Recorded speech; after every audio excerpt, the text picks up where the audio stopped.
മഞ്ചേരി ടൗണിൽ പ്രകൃതിയോട് ഇണങ്ങിയ ഒരു സ്വപ്ന വില്ല.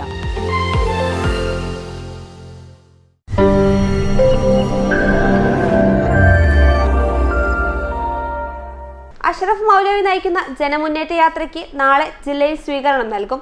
വൈകിട്ട് 4-ന് മഞ്ചേരിയിൽ നിന്ന് വാഹനജാഥയായി ആരംഭിക്കും.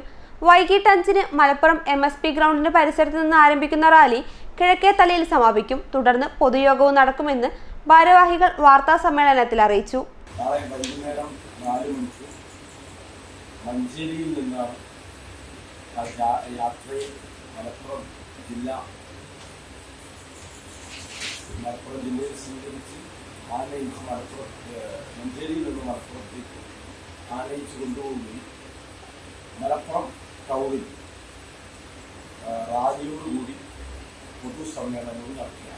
ഭരണഘടന സംരക്ഷിക്കുക, ജാതി സെൻസസ് നടപ്പിലാക്കുക, പൗരാവകാശ വിരുദ്ധ നിയമങ്ങൾ പിൻവലിക്കുക, ഫെഡറലിസം കാത്തുസൂക്ഷിക്കുക, തൊഴിലില്ലായ്മ പരിഹരിക്കുക, കർഷകദ്രോഹ നയങ്ങൾ തിരുത്തുക തുടങ്ങിയ ആവശ്യങ്ങൾ ഉന്നയിച്ചാണ് ജാഥ ഫെബ്രുവരി 14-ന് കാസർഗോഡ് നിന്ന് ആരംഭിച്ചത്. മാർച്ച് 1-ന് തിരുവനന്തപുരത്ത് സമാപിക്കും. പൊതുയോഗം ദേശീയ പ്രവർത്തക സമിതി അംഗം ദഹ്ലാൻ ബാഗവി ഉദ്ഘാടനം ചെയ്യും. വാർത്താ സമ്മേളനത്തിൽ ജില്ലാ general secretary advocate Sadiq Naduthodi, മണ്ഡലം പ്രസിഡന്റ് ലത്തീഫ് വല്ലാഞ്ചിറ, മണ്ഡലം സെക്രട്ടറി TM അസ്ലം, മണ്ഡലം ട്രഷറർ ഓവുങ്ങൽ കരീം എന്നിവർ പങ്കെടുത്തു. News bureau, Manjeri.